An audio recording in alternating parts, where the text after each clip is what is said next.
Extra large sa balita at komentaryo. Extra large sa tugtugan at extra large sa serbisyo publiko.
Magandang gabi po mga katipon sa Pilipinas. Ito po ang ating Katipunan. Muling sumasa inyo mga tagapakinig upang magbigay ng mahalagang impormasyon, magbigay liwanag at higit sa lahat makinig sa inyong mga daing at kuro-kuro hinggil sa mga problemang patuloy na nagpapahirap sa ating kalagayan at kabuhayan. Sa susunod na oras, sisikapin po namin ipaliwanag ang iba-ibang bahagi ng ating ekonomiya at ang mga mabibigat pang local and international issues na may malaking epekto sa ating buhay at kinabukasan.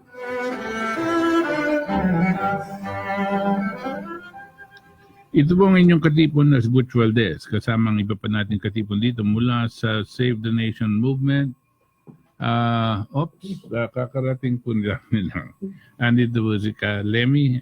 Save the Nation Movement, sa Citizen National Guard, at ang ating bagong-bagong partido, ito pong Katipunan ng Demokratikong Pilipino.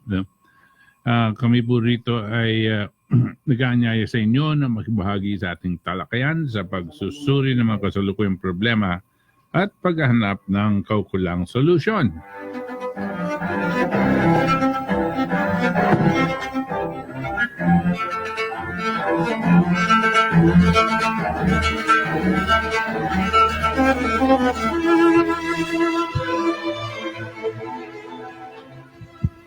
Okay, magandang gabi po sa lahat. Ito po ang Katipunan si Virtue dito mula po sa Save the Nation, sa CNG, sa KDP at sa La Rouge Society of the Philippines. At magandang gabi kabut sa ating mga Katipunan sina PJ Balabala, sina Alan Arroyo, sina Chris, of course sila Lawrence at ang kanyang mga tropa dyan, nila Benny sa Luneta.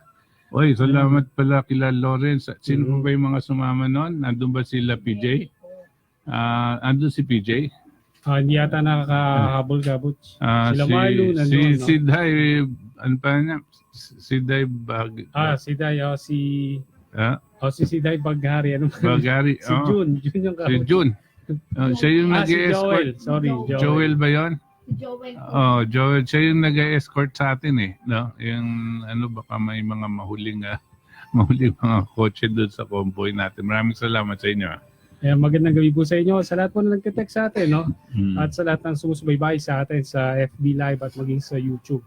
Magandang gabi po at sama-sama tayong matuto. Si Marlo. Andun din pala si Marlo. Tagal ko nang hindi nakikita si Marlo. Kaya magandang gabi sa iyo, Kabots. Oy. Medyo huli kami na may traffic. Okay. Photo finish kayo, photo finish. Okay. Isang magandang gabi po, Lemmy Rojas po, ang inyong katipon. At unang-una nating babatin, Kabots, ang ating mga taga-subaybay ng Save the Nation Movement, Kabots. Andyan sa Luzon, Visayas at maging sa Mindanao. Ganon din sa CNG, Kabots. Batin din natin, Kabots, yung ating bagong tasag na Katipunan ng Demokratikong Pilipino, KDP. Yan po ang partidong para sa bayan. Yan. Para sa kinabukasan. Sa kinabukasan ng bayan. Kabots, batiin natin, Kabots, yung ating mga kabalen sa Candaba, San Luis, Arayat, Mexico, Santa Ana, Guagua, sa Binalin at maging sa Masantol, Kabot, yung mga taga-Candaba sa Magumbali, Kabot, binabati natin, nakikinig sila sa atin ngayon, Kabot. So, maya pa bengi po kay Kongan. Yes. Batin din natin, Kabot, yung ating mga kasama sa Philippine Society of Mechanical Engineers.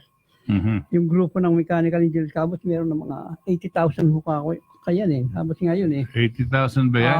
Kilala ba natin lahat yan? Kilala ako no, Kabot, sigurado. Kilala ka. Pati yung mga inaway ko dyan, kilala ako Okay. Inaway talaga. So, lalo si Bertul Sada, si Julius Villanueva, si Tante, si Edimar, saka si Albino. Tapos meron pa isang grupo ng mga mechanical engineers, yung tawag nila, Philippine Mechanical Engineering Practitioner. Yung mga kasama natin sa electrical, Kabot, yung Integrated Institute of Electrical Engineers. Maraming grupo yung Kabot. Ang National Association of Mapo Alumni. So, batin din natin, Kabot, yung mga taga San Jose, Nueva Ecija, Cabanatuan, Batangas, at maging sa Laguna na laging nakikinig sa atin. Mga ganyan, libo-libong mga engineers, no? Mechanical engineers, electrical engineers. Ilang porsyento kaya sa kanilang nasa ibang bansa ngayon? At gumagawa ng trabaho para doon. Para sa kanila, hindi para sa atin. Siguro, Kabot, sabihin natin ng mga 20 to 25%. 20% ang nandun? Oo, Kabot. Palagay ko, mas malaki pa doon. Pero anyway, go ahead. Sige, Kabot, batin din natin, Kabot, yung makikinig sa atin ngayon sa Ontario, Canada, yung aking anak na si Lynette at saka si Chris, yung kanilang anak na si Pia. Hi Pia, hello. Hello Pia. Tapos batin din natin, Kabot, yung palang isang nakikinig sa atin to. Si Kabot, si Rudy Borilla, yung isang accountant, Kabot. Meron pa, Kabot, yung total lubos-lubusin na natin. Yung partido ng kinabukasan, partidong para sa kinabukasan, Kabot, yung presidente nila si Don Ramon Pedrosa. At ang secretary general nila si Rick Fulgencio. Batin din natin, Kabot, si Noni Alvarez, si Jean Mariano, si Adel Andayan at si Herbert Escalera. Magandang gabi po sa inyong lahat. Yep.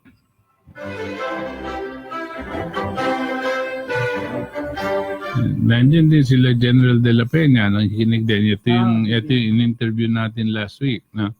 At sino pa? Sila Harry, siyempre sila Harry Gonzales at lahat sa CNG. Magandang gabi po sa inyo lahat. Diyos maray na banggi sa indong gabos na mga katipon. Magandang gabi po sa lahat ng mga masugid na tagapakinig ng ating Katipunan ni Professor Butch Valdez. Siyempre, sabayan niyo po kami nga napapakinggan ngayon sa pamagitan ng Radyo 558 lamang po sa Talapitan AM Band at sa Facebook page RMN News Nationwide. Of course, ngayon ay araw po na naman ng Linggo, 14 ng Oktubre 2018, October 14 po, 2018 at bukas muli na namang sabakang marami para mag-file sa COMELEC. Maligayang bati sa lahat ng mga nagdiriwang at magdiriwang ng kaarawan ngayong buwan ng Oktubre. Of course, extra large na naman ang inyong matututunan sa extra large na talakayan ngayong gabi, kaya sit back and relax sa inyong pakikinig dito sa extra large na himpilan ng DZXL. Maligayang pakikinig sa ating mga suki, kay Tita Cora Baluyot ng Napocor, kay Zaida Imperial ng BF Homes Caloocan, kay Herman Pageng, apo ni Lola Zaida, kay Roy Pahe ng National Power Corporation, kay Wilbert Lamarca ng Komisyon ng Wikang Pilipino, Joel Nagit and Family, kay Jose Puker Panglinan, kay April Anyoli Casarial, of course aking kumare na si Rolet Gev and Family, lalo na yung nanay niya from Laguna na talagang masugid na tagapakinig ni Professor Butch. Matagal na raw na nakikinig yung mother ng aking kumare. And of course, Engineer Jane Tapal ng Women Engineers Network, si Engineer Star Bordalio, si Nariza Gonzalez nakikinig sa atin sa pamagitan ng Facebook page ng RMN at Pamilya Erabon ng Payatas, sa lahat ng Save the Nation Movement members at CNG officers and members, lalo na kay kay Princess Lady Anne. Yan, ang presidente po ng CNG. CNG, At saka, ano yan, masugid yan na umiikot ngayon. Ay, opo. Of course, sama-sama po tayong manindigan sa katotohanan nang hindi po tuloy ang mawasak ang ating lipunan. Kathy Cruz po ng Save the Nation Movement, ng Citizen National Guard at ng KDP, Katipunan ng Demokratikong Pilipino.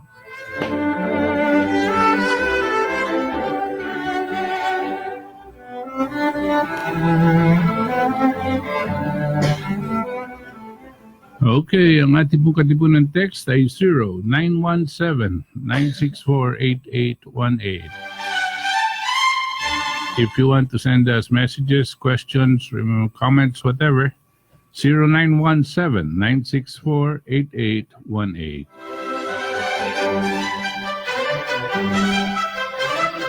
At ang hotlines po natin for those who want to join us dito po sa ating talakayan, 882-2374, 882-2376, 882-2378.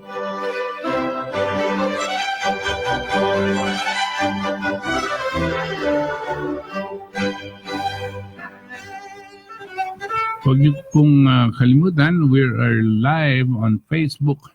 Ang account natin sa Facebook ay It's RMN News Nationwide. Yan po ang ating Facebook account. RMN News Nationwide.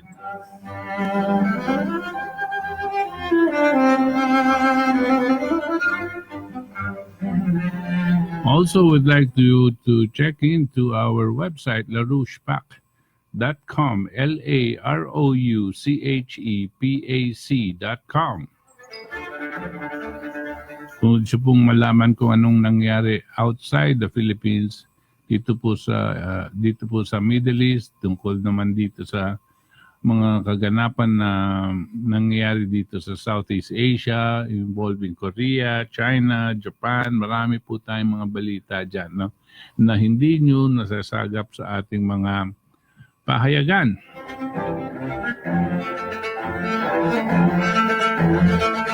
Alam niyo po kasi kanya namin itinutulak ito dahil kuminsan po ang kala po ng mga Pilipino ang mundo ay Pilipinas at ang Pilipinas ay buong mundo. Kaya dami pong nangyayari din sa labas ng ating bayan na may direct impact sa buhay po natin.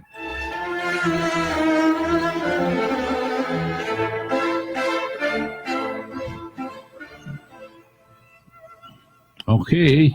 At this point, we ask Kathy to do the honors to read ito pong statement ng KDP, Katipunan ng Demokratikong Pilipino. Ito po yung bagong-bago nating partido at kasalukuyan ang inyo pong lingkod kasama kasama si Princess Lady Ann Zaidula, kasama din si Vince Avenia. Bukas meron pong sasama pa sigurong magpapalista, papasok po sa COMELEC, papacertify ng kanilang candidacy. Walang iba kundi si Toti Casino. Siya pong isa sa mga kilalang computer expert. Nagtuturo siya sa iba-ibang mga universities at siya po ang nakakaalam sa mga pasikot-sikot na ginagawa dito sa Pandaraya, dito ng Smartmatic at ng COMELEC. Siya po ay tatakbo pang senador dito sa ating pong partido, Katipunan ng Demokratikong Pilipino, KDP.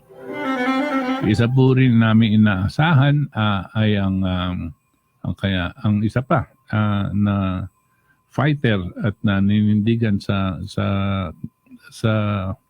paglaban dito sa dayaan sa COMELEC, walang iba kundi si Attorney Glenn Chong.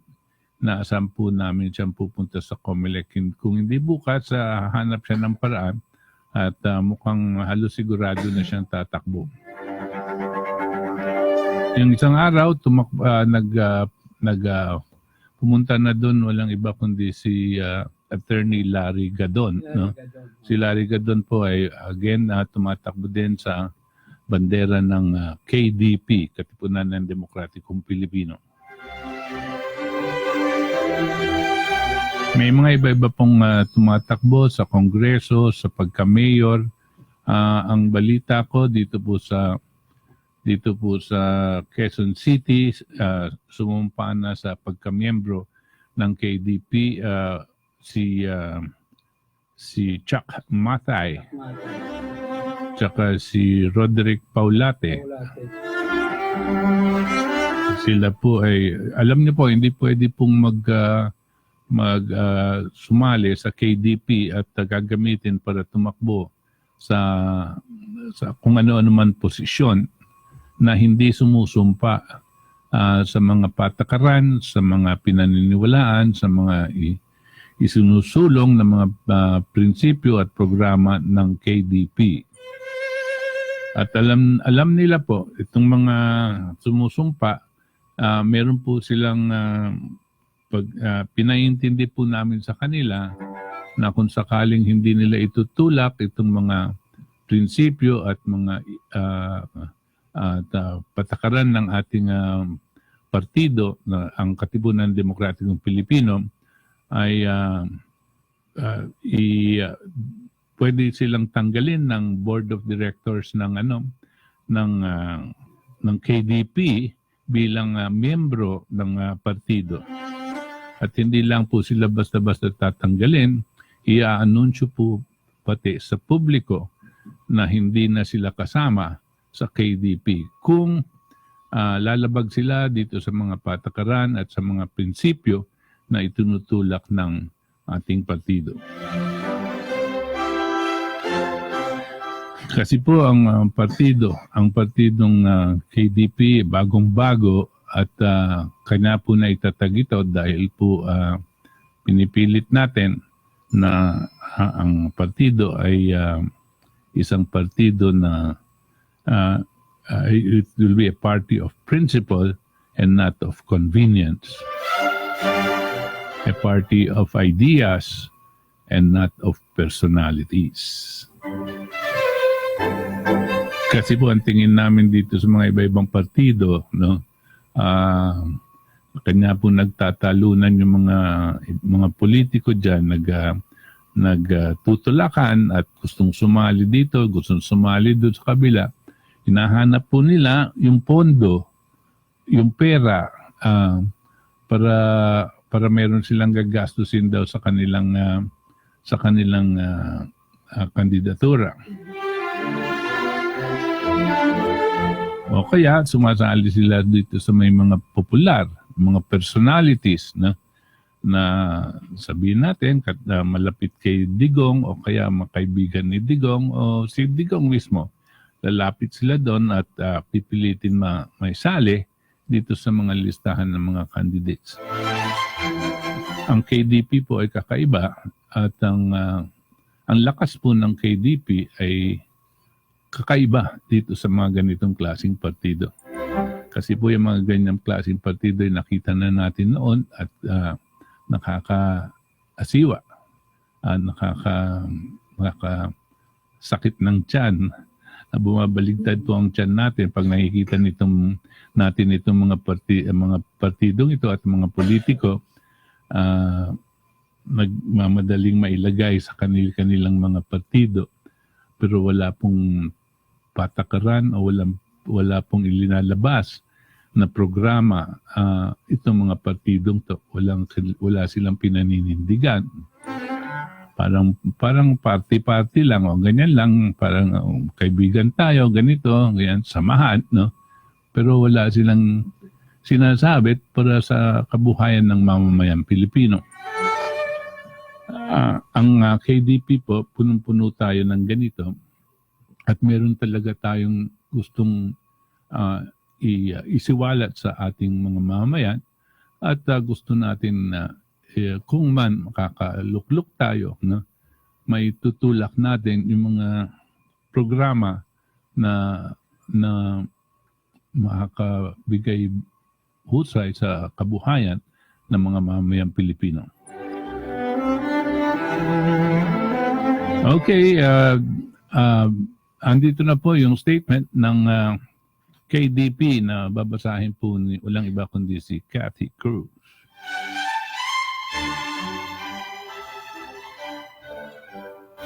Mula sa kilusan ng Save the Nation Movement, Solidarity for Sovereignty at ngayon ay ang Citizen National Guard, isang bagong partido politikal ang inilunsad, ang Katipunan ng Demokratikong Pilipino, KDP.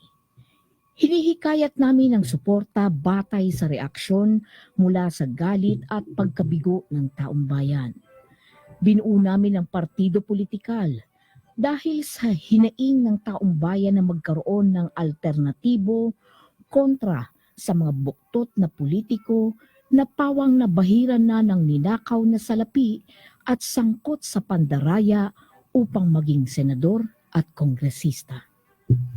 Ang KDP ay isang partido maprinsipyo, hindi oportunista. Isang partido para sa mamamayan at hindi para sa sikat na mayayaman. Naniniwala kami na sa pamamagitan ng pagkakaroon ng listahan ng mga kakandidato hango sa pagsisiyasat ng mga kasapi ng iba't ibang kilusan, nakapaglabas kami ng koponan na magwawagi, hindi lamang para makipagdebate, kundi upang matiyak ang sama-samang pagkakaisa na magtataguyod ng mga programang may pakinabang sa sambayanang Pilipino. Kami ay umaasa sa tulong at kaloob ng Panginoon at pananalig sa pagpupunyagi ng mga kababayan natin upang matamo ang muling pagsilang ng bansang Pilipinas. Tayo ay magtatagumpay. Ang Pangulong Duterte ay nalagpasan ang mga hamon dahil pinukaw niya ang sambayanan. Layunin naming sundan ang kanyang katapatan at katapangan. Nananalig siya sa Diyos at sa sambayanang Pilipino. Tayo ay dapat gayon din. Layunin naming talakayin ang tatlong pangunahing issue na iniiwasan ng ibang partido politikal. Una, ang pandaraya sa eleksyon sa pamamagitan ng Smartmatic na nagdudulot ng pagkawasak ng karapatang maghalal. Ikalawa, ang Dengvaxia genocidal scam na isang malawakang pagnanakaw at pagpatay ng mga inosenteng kabataan. Ikatlo, mataas na halaga ng enerhiya, kuryente at tubig na pinakamabigat na pasanin ng bawat pamilya. may pinakamahal na halaga ng kuryente sa buong mundo at protektado ng mga oligarko ng immoral na ipiralo. Lahat ito ay may tuwirang dagok sa kalidad ng buhay at tayo ay magbibigay ng kalutasan sa mga ito.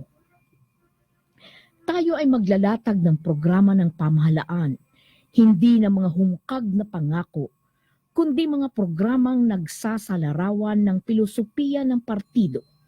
Partido para sa kinabukasan.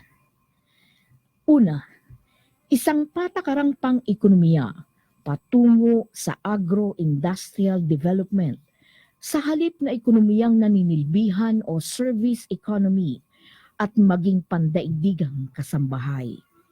Sa kasulukuyan, ang buong mundo ngayon ay humaharap sa matinding krisis pang-ekonomiya sa buong kasaysayan.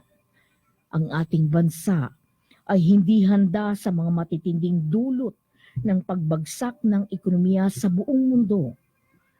Tanging ang padron o pamamaraan na ginamit sa pamamagitan ng One Belt, One Road na pinangunahan ng bansang China, Russia at iba pang mga bansa ang malinaw na mapagpipilian natin para sa kaligtasan ng sandaigdigan mula sa sakuna. Kailangang samantalahin natin ang pagkakataon at aktibong lumahok sa infrastrukturang kaayusan ng pamamahalang enerhiya at tubig para sa paghahanda at kaligtasan ng buhay. Dapat din nating suriin muli ang terms and nature ng ating pangako sa pagbabayad ng pambansang utang na pasanin at immoral na sumasaid sa ating pinansyal na katayuan ng budget sa bansa. Ikalawa, isang patakarang panlabas na lumalahok sa pagpigil ng pangatlong pandaigdigang digmaan at kumilos patungo sa pandaigdigang kapayapaan at kaunlarang pang-ekonomiya. Dapat alam nating iwasan na isinusubo tayo ng geopolitical movements ng mga superpower na maglalagay panganib sa ating bayan at mamamayan. Tayo ay kaibigan ng lahat ng mga bansa at hindi kaaway ng ninuman. Ikatlo, isang patakarang pang-edukasyon na nakalantad sa larangan ng siyensya, inhinyero at ng pinakamagandang kulturang klasikal na nakatutok sa pagpapaunlad ng likas na malikhaing Pilipino upang makamtan ang pambansang layunin na muling pagsilang ng bansang Pilipinas. Dapat tayong lumikha ng patakaran sa edukasyon na tutulong sa pambansang layunin na maging agro-industrial at infrastrukturang pag-unlad. Dahil dito, kailangan nating ibahin ang pamamaraan ng edukasyon para sa ating kabataan. Ikaapat, sa patakarang agrikultural, walang sinumang bansa na matatawag ang kanyang sarili na isang bansa kung hindi nito kayang pakainin ang sariling mamamayan.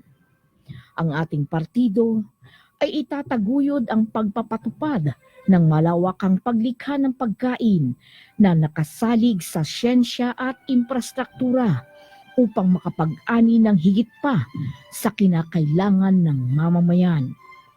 Hindi tayo dapat umasa sa pag-aangkat ng ating pangangailangan sa pagkain. Hindi tayo mag-aambag sa malayang pag-aangkat upang maging patakaran at umasa sa iba para mabuhay. Mahalagang bahagi ng isang bansa na magbigay ng malusog at matalinong lakas manggagawa upang matustusan ang pangangailangan ng paglaki ng industriya. Samantala sa kagalingang panlipunan, layunin naming tutukan ang kapakanan ng kinalimutang mga Pilipino. Ang pamilya. Bilang pangunahing batayan ng isang lipunan, taliwas sa probisyon ng ating saligang batas, ang pamilya ngayon ay hinahampas ng makasalukuyang patakarang pang-ekonomiya na nagpapahirap sa halip na pangalagaan ito.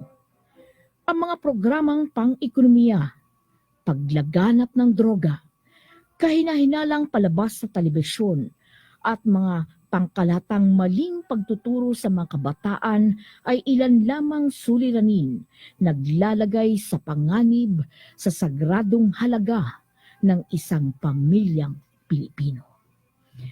Ang paglansag sa pamilya ang naglalagay sa mga anak natin sa isang masalimuot na kapaligiran na naghahatid sa pagkalulong sa droga at paggawa ng krimen. Marami rin sa mga kinalimutang Pilipino ay ang 30 milyong katutubo na winaglit ng mga nagdaang pamahalaan, kaya madaling napagsamantalahan ng mapanirang ideolohiya at impluwensya ng mga terorista. Lahat ng ito at iba pa ay mas mailalahad namin at maipapaliwanag sa iba't ibang pagtitipon at kampanya ng partido. Nawa ay maabot at makapagbigay pag-asa kami sa sambayanang Pilipino. Ang partido para sa kinabukasan, Katipunan ng Demokratikong Pilipino.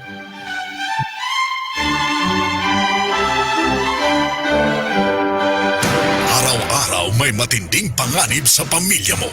Ang Tooth Decay. Pero huwag mag-alala, nandito na ang unique Maximum Toothpaste. May maximum fluoride power para sa maximum protection laban sa tooth decay. Goodbye, tooth decay. Basta may unique maximum every day. Unique Toothpaste, manufactured by ACS Manufacturing Corporation. ISO certified, world-class quality. ACS. Marami na ang natulungan ng Nature Soya Coffee. Ako si Gregory Asuncion ng Santiago City. Takot ako sa mga kape dahil nga alam kong mataas ang makukuha kong kape doon. Sinubukan ko ang Nature Soya Coffee at walang worry at alinlangan. Kayo rin, gumamit na ng Nature Soya Coffee. Mabibili sa inyong mga suking butika. Mahalagang paalala, ang Nature Soya Coffee ay hindi gamot at hindi dapat gamitin panggamot sa anumang uri ng sakit. Ang detergent mo ba dumatagal ang bango even after 24 hours? Kung hindi, magpalit ka na. Ang bango-bango, ang bango-bango, ang bango ng detergent ko. Sa pabanguhan ng detergent with Fabcon, ano nga bang mas gusto? Ayon sa research sa Metro Manila, halos 80% ng mga misis mas gusto ang bango ng Pride with Fabcon kaysa leading brand even after 24 hours. Dahil ang Pride may tuloy bango microbeads para sa bangong tuloy-tuloy buong araw. Tuloy-tuloy bango. Kaya misis, tuloy na sa Pride with Fabric Conditioner. Tuloy-tuloy bango ng Pride with Fabcon ko. Ituloy ang bango with Pride. Pride with Fabric Conditioner manufactured by ACS Manufacturing Corporation. ISO certified. World-class quality. ACS.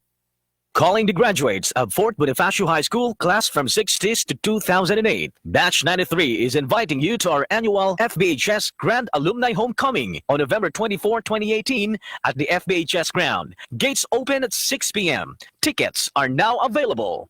For inquiries, please contact Marian Macas of Batch 93 at 0921-993-1701 for Smart or 0995-574-9469 for Globe. Or go to FBHS Registrar's Office and look for Chari Castro or ask your batch president or representative. Let's unwind, rewind. DZXL 558 RMN Manila. Extra large sa balita at komentaryo.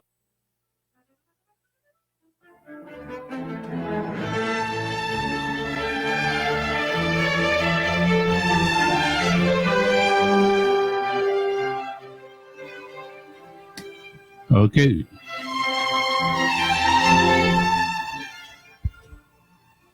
Balik po tayo dito sa ating Katipunan. Ito po ang yung Katipunan sa Butch Valdez.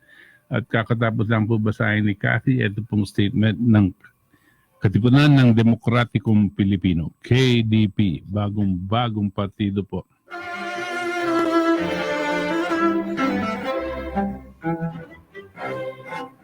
Okay, dito po sa mga nakaraan araw, gusto ko lang ibalita sa inyo ng yung lingkod pumunta na sa COMELEC.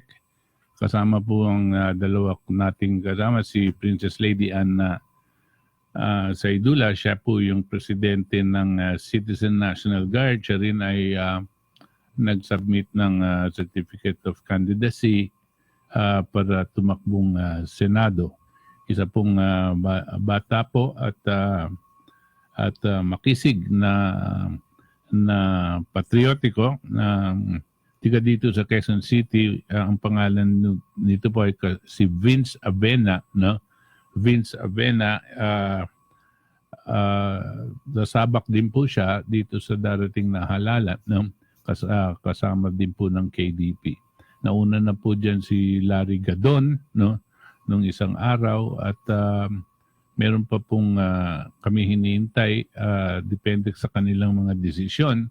Isa po dito si Mrs. Tina Corona, yung asawa po ng yumaon Chief Justice Renato Corona, yung pong biktima ng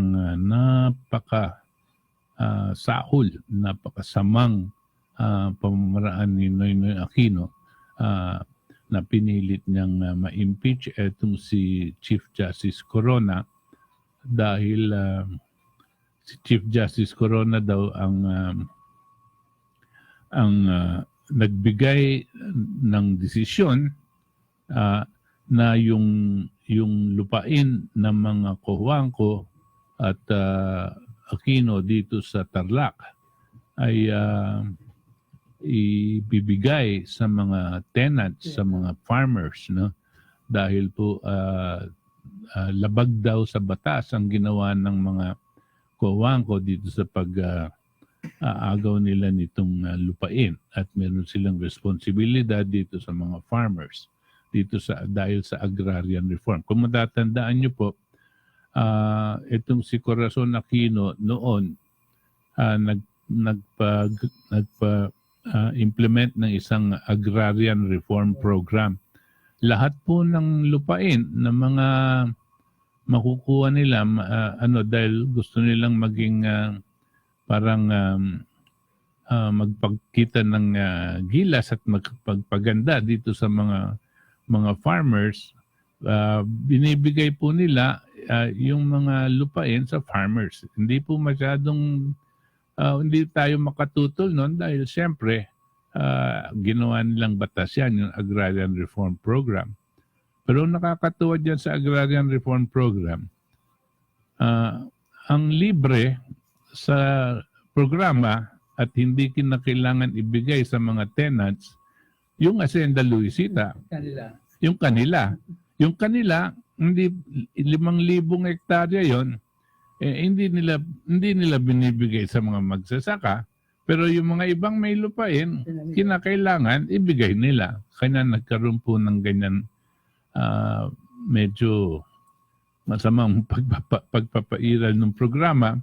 Tapos nag-complain po yung mga magsasaka at nagdesisyon naman po ang Korte Suprema pabor sa mga magsasaka. Ito ang kinagalit nitong si Noynoy Aquino at gumawa ng paraan, hindi lang pag-iimpluwensya sa Senado tsaka sa Kongreso, kundi binayaran pa niya ng tigi 100 milyon yata yung binigay doon sa mga Senado tsaka ilang milyon ang binigay dito sa mga kongresista para mag-decide sila maski na walang ebidensya na magpapa-impeach dito sa taong to.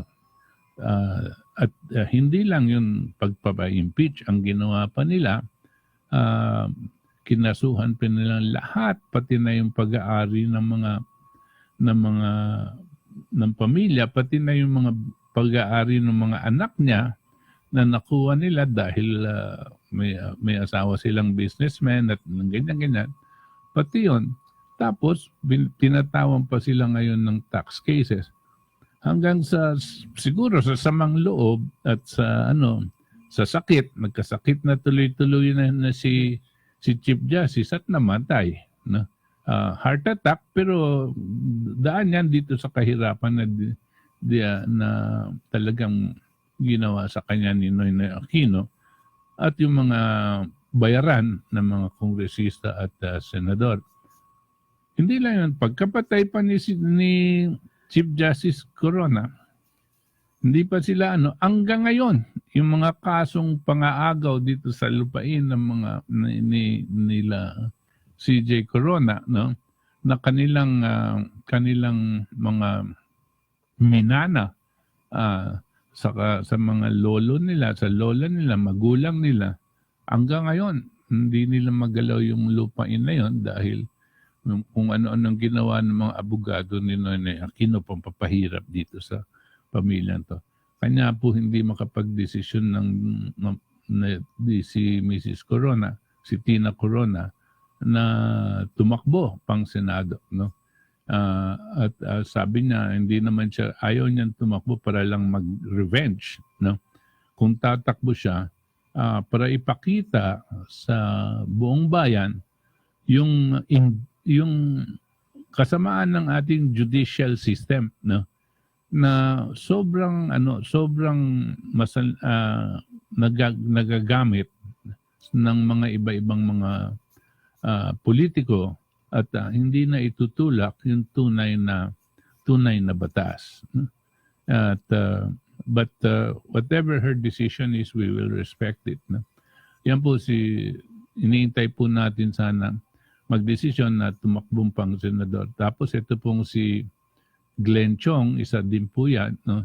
Lumalaban din dito para sa tama dito sa dayaans ng COMELEC tsaka ng Smartmatic. Lahat ng mga ebidensya linalabas niya pero tinatago naman nila Coco Pimentel at mga iba-ibang mga tao dito sa Senado. Nung nagkaroon ng hearing, umaangal nga hearing dito sa Senado, umaangal nga to si Glenn Chong na taas siya ng taas ng kamay, ayaw naman tawagin ni Coco Pimentel dahil meron siyang isasagot dito sa mga siya pa ang unang-unang tumayo, di ba? Ang kapal talaga. Any rate, paano itong mga to talagang nakinabang dito sa dayaan ng COMELEC tsaka Smartmatic, no? Yan po ang mga inantabayanan natin. Yung mga iba, hindi na sila makakatakbo, pero sasabihin ko na rin ang mga pangalan nila. Si Architect Palafox, tatakbo sana siya kasama natin, pero siyempre, nabigyan po siya ng kontrata. Kasi alam niyo po yan, hindi architect yan, pero builder, no? Mga infrastructure, yung mga malalaking tulay o kaya malalaking mga dams na kinakailangan gagawin, no? Builder yan. Kung nagkaroon siya ng kontrata sa gobyerno, tapos tatakbo siya, parang meron pong conflict of interest, no? Maprinsipyo naman yung tao, iningi niya aming pahumanhin na baka hindi siya makakatakbo dahil nga dito may conflict of interest. Pangalawa, magiging very, very busy siya, no? At hindi niya mabibigyan ng tamang atensyon yung trabaho niya kung nangangampanya siya, no? Tama naman. Yung po si Architect Palafox. Sana po isang araw makapanayam natin siya at malaman natin kung anong mga importanteng mga proyekto ang kakailanganin ng ating bansa. Meron din po isa pang tao na sana tatakbo na at hanggang last minute umatras na din siya. Ito pong isang kilala natin sa larangan ng agrikultura, si Jerry Geronimo, no? Si Jerry Geronimo ay well, ang sabi niya, maski na sinasabi ko lahat naman na may irapan sa pondo, no? Pero kinakabahan siya at ayaw niya talagang masyadong magmukhang kawawa sa kampanya. Sabi ko, huwag siyang mag-alala doon, no? Pero siyempre yung pamilya niya pinipigil siya at hindi talaga siya makapag-decide ultimately, nakinig siya dito sa mga anak niya na wag na muna lang siyang tatakbo at may rinespeto naman namin ang kanyang desisyon. Sino pa ba? Si Dr. Galvestan. Gustong-gusto natin makapanayam si Dr. Galvestan dahil ano po yan idealist na. Ang kanyang ginagawa ngayon ay tumutulong siya sa mga indigenous people dito sa mga bundok ng Cotabato, no? At doon daw sa lugar niya, sabi niya, nakausap ko siya. Sabi niya, ito na muna ang gusto kong gawin, tutulungan ko yung mga indigenous people dito sa dahil wala silang medical care. Hindi sila nakakita ng hospital o doktor man lang, no? At dun sa lugar na kung saan siya na tumutulong siya sa mga tribo na nandun sa kabundukan ng Cotabato, hindi ka makakapunta dun ng kotse o jeep, hindi papasok dun. Pati daw yung mga motorsiklo, hirap pumasok dun. Mas mabuti daw yung kalabaw o kabayo. Doon daw, ganyan daw doon. At mukhang masaya naman siya at nakakatulong siya. Nakakatulong siya dito sa mga kasamahan natin, mga mamayan natin. Ito yung tinatawag natin indigenous people na kinakailangan talagang bigyan ng pansin. Ito yung forgotten Filipinos. Okay, mayroong mga pangyayari ngayon sa labas ng bansa, katulad ng sinasabi ko sa inyo. At hindi lang po basta pangyayari, napakahalaga po na malaman natin kung ano ang nangyayari at ano ang relasyon ng mga pangyayari dito sa ating sariling bansa. No?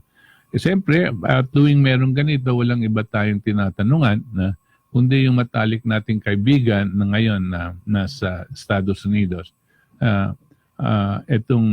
Whenever we want to know what's going on outside the Philippines, and in terms of also in relation to what's happening here in the Philippines, whatever is happening outside in relation to what's happening in the Philippines, we welcome our friend that every now and then is able to call us and spend some time with us, despite the fact that when it's evening here, it's early morning there. And we appreciate his waking up early to be able to join us. So we have none other than our very good friend, Mr. Mike Billington. Good evening, Mike. Yes, good morning, Butch. Yes. And may I say, I congratulate you, Senator Cobb, Butch, on your announcement, and your friends and associates. Thank you. We're as you know, we're not politicians, but on the basis of everything that we're able to gather in terms of information, not just here, but also outside, through our organization, such as the LaRouche organization, we gain some amount of confidence to be able to bring it out and share it with the rest of the Filipinos. And with this, it gives us that much advantage. And at the same time, having known that, it becomes a duty for us to share this with many more Filipinos. Yeah, Mike? Well, okay. Yeah. Should I go ahead? Yes, go ahead. I'll tell you what I'd like to say today is basically to do what I can to help people understand what's going on with President Trump. Yes. Which is obviously one of the most important things in the world right now. Yes. Which direction is America going to go? Are we going to go back to the Bush and Obama policy of confrontation and economic austerity and perpetual warfare in the Middle East? Or are we going to go in the direction that President Trump has said he intends to go, which he has not been able to completely carry out yet, but he has said over and over he wants to end the perpetual warfare. He wants to end the idea that the international bodies have power over sovereign nations, including our own. And that he wants to return to the American system of economics rather than the policy of the British system, which unfortunately has taken over also in the United States and looks to speculation rather than production, which has seen our nation collapse economically over the last decade. So I want to give a sense that the reason the establishment hates President Trump so much, that you get these wild accusations and attacks against Trump and an actual effort to bring him down even before he got elected. There were efforts by our own Justice Department and the press to try to stop him from becoming the candidate. And then when he became the candidate, they launched this wild attack about his being a puppet of the Russians to try to drive him out of office. And now there's a frantic effort to try to impeach him over basically no reason at all, but to get him out. And I want to give a sense of why. And the why is not because of his strange personality, but it's because he, like Lyndon LaRouche, and also like your president, Duterte, has rejected the British system. He's rejected the British Empire idea that international bodies can be created to impose their will on sovereign nations. That was the essence of the British Empire when they controlled countries through their warships in the 19th century, through their warships and the opium wars that they ran to destroy the populations they wanted to subject. But it's still true today, even though after World War II they had to give up their colonies eventually after some horrible wars in Africa and Asia. But they eventually had to give up the formal colonies, but they maintained the control through their international financial system centered in London and in New York on Wall Street. So the empire continued, and the unfortunate thing is after the death of Franklin Roosevelt here in America, and especially after John Kennedy was killed by the British, the British system began to take over, and our government ended up not sponsoring credit into the economy to uplift the standard of living of the population, but instead turned towards this wild speculation. They took down Franklin Roosevelt's policies like Glass-Steagall and turned the economy into a great big gambling casino. Now, Mr. LaRouche has always identified the British Empire as the cause of this policy, that the empire is not dead, that it still exists, that it's not an American empire, although the U.S. has been turned into a puppet to this empire, where we were carrying out the kind of colonial wars that the British used to do, but on behalf of the British Empire, including the people on Wall Street who actually serve London rather than serving the people of the United States. So LaRouche names the British Empire, and Trump doesn't do that. He hasn't kissed the rear end of the British Queen the way Obama and Bush did, but he doesn't name the empire, and neither does Duterte. But both LaRouche and Duterte and Trump have openly named the institutions of empire and attacked them powerfully.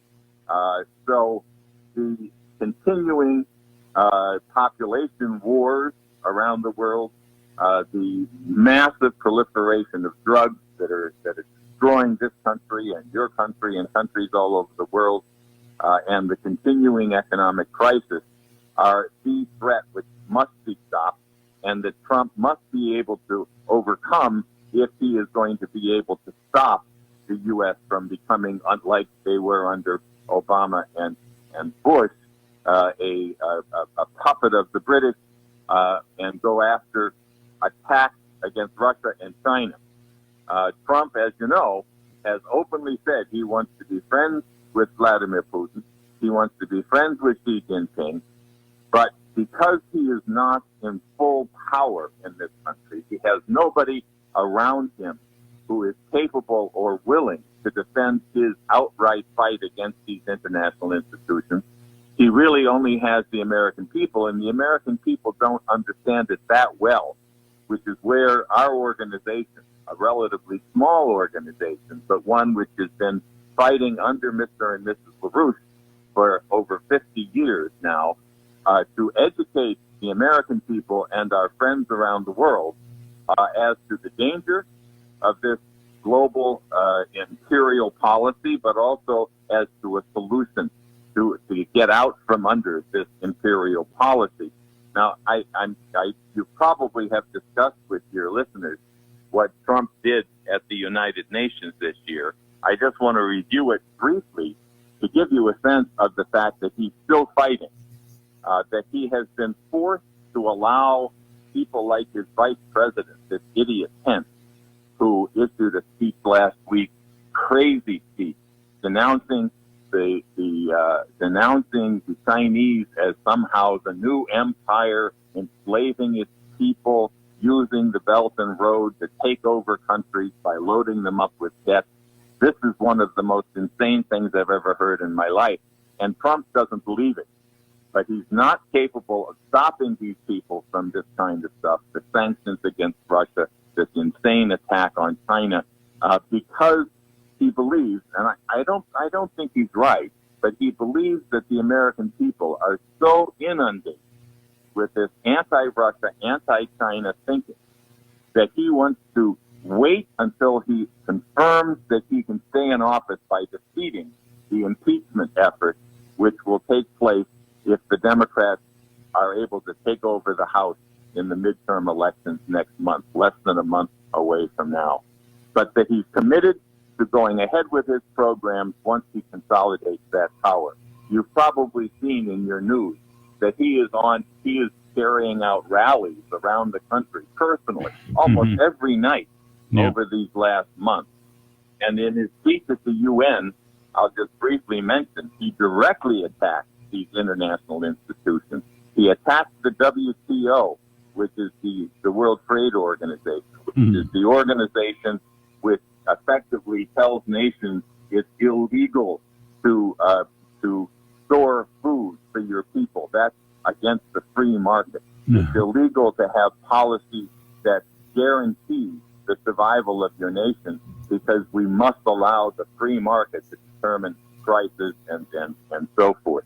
He directly attacked the human rights mafia at the United Nations, and you in the Philippines have suffered from this kind of stuff, where they send in agents to say, you must follow our dictator. In your case, they say, you must stop your war on drugs. You must allow drugs to flow. After all, that's the free market, isn't it? And he attacked the International Criminal Court. This is when you hear the British or the neocons in America talk about the rule of law, that we must follow the rule of law in the West. Well, the ICC, the International Criminal Court, shows what they really mean by the rule of law. A group of Western imperial agents who have carried out cases, almost every one of them, against African leaders. What's their argument? Well, Africa is poor and starving and beset by horrible diseases, not because of the colonial policies that we've imposed on them for hundreds and hundreds of years. Oh, no, that's not our fault. It's their corrupt leaders. And the only people who are corrupt, you see, are black people. And so that's why we bring these African leaders in. They're trying to throw Kenyatta in jail now. Their effort is to effectively cover their own crimes, their own evil, by imposing this imperial court on leaders who refuse to follow the dictates of the IMF and the World Bank. So Trump, in his speech at the UN, absolutely denounced this ICC. He said they think they have sovereignty over the world. They have no sovereignty. They are an unelected, unaccountable body, and we will have absolutely nothing to do with it. And believe me, the African leaders, when they heard Trump say that, were very, very happy to know that they have somebody fighting for them. And of course, your country was subjected to something very similar on the so-called international arbitration over the South China Sea, where your former government was pleased to have these imperial lords signed in their favor. the question of sovereignty in the South China Sea. Yeah. But this was an international dictatorial body that was not serving the Philippines' purpose, but was serving the purpose of the British and the Obama administration, who were trying to use the Philippines to provoke a war with China. And with Duterte coming in, they were basically told, go to hell. We're not going to have anything to do with the war on China. And of course, you know the choice words he used to describe Obama. Yeah. But he's a friend of Trump because Trump wants peace amongst nations. He's in a trade war with the Chinese, which is a serious problem. But I can tell you already, Trump and his few trusted associates have announced that after the election, and of course we are fighting with all we have to make sure that the Democrats do not take back the Congress, because the Democrats have gone largely crazy. All they care about, they don't give a damn about the collapsing economy or the drug epidemic or the war policy. They want to impeach, resist. So even though there are many Republicans who do not like in terms of their person and their personality, we are fighting to get people to elect Republicans and to get Republican candidates to join with the LaRouche political program to back up the president, but to restore the American system here in the United States. So I'll end by saying that the so-called Russia Gate, the attempt to paint Trump as a Russian puppet, run by the same man, Robert Miller, who was used back in the 1980s and 90s to run the so-called Get LaRouche Task Force, who put Mr. LaRouche in prison, who put me in prison, on behalf of the British Empire, to stop LaRouche both from his effort to get President Reagan to work with the Russians on building a defense against nuclear weapons, and our effort to get the American people to restore the American system of investing in the economy rather than in speculation. But the same guy was running this Russiagate against Trump, and it's falling apart, desperately falling apart, to the point where the people who have run this campaign are themselves now under criminal investigation for what is effectively treason. The open work with the British themselves, MI6, DZXL, the British intelligence, who ran this campaign against Trump from the very beginning, that's now out in the public. The American people, for the first time, are being shown proof that what LaRouche has always said about the British Empire being out to destroy this nation and use this nation as a puppet for their wars and for their economic of the banks over the population, that now is beginning to be understood by the American people. And this is because we have put these ideas in circulation for over 50 years, and it demonstrates the power of ideas at a time of crisis, that those ideas, when people are finally forced to throw away their delusions, they look around and they say, my God, this is what LaRouche has been telling us all along. Now we understand it's true. And this gives us the hope that we can, after the election, move forward. Trump himself has said he wants to meet with Xi Jinping at the G20 meeting in Argentina on November 30th. And there's now a very good chance that he will be meeting with Vladimir Putin right after the election on November 11th, when people go to Paris to celebrate the 100th anniversary of the end of World War I.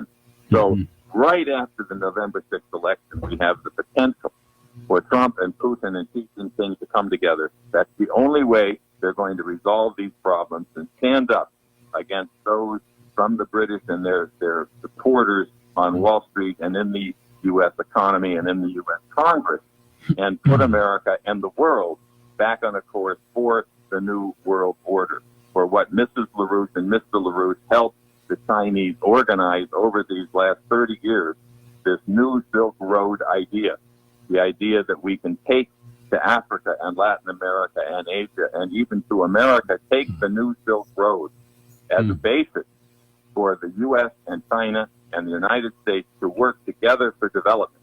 And I'll just end by saying that what happened in Korea, and I think everybody in the Philippines recognizes what an incredible transformation is taking place place in Asia because of what Trump did to end the confrontation in Korea. It's not completely resolved yet, but it's well on its way. And at the meeting in Vladivostok last month, where Putin brings people together to discuss the development of the great Russian Far East, for the first time in history, all of the Asian nations were demonstrated to be together. No more left versus right, east versus west. You had China, Russia, Japan, which has played a key role on working with Russia and with China, and you had North Korea and South Korea and all of the ASEAN countries basically saying, yes, let's work together on the Belt and Road, on developing our countries and developing this vast area of the Russian Far East. For the first time in history, all of Asia was united and not divided as the British Empire has always done, dividing nations over religion, over ethnics, over politics, to keep the world divided as a way of maintaining the power of this global financial empire. That's crumbling. The Korea model, what we call the Singapore model for the meeting between Trump and Kim Jong-un, is the basis for resolving the crisis in the Middle East, in India, Pakistan. Basically, any crisis can be overcome if you unite around the idea that peace and development go hand in hand. That, as Pope Paul VI said, development is the new name for peace. And now we are carrying that out through the New Silk Road and through the peacemakers. So Trump working with Xi Jinping, Trump working with Putin, Trump working with Kim Jong-un, and of course Trump working with Mr. Duterte, who the Western press still continues to call the vicious dictator.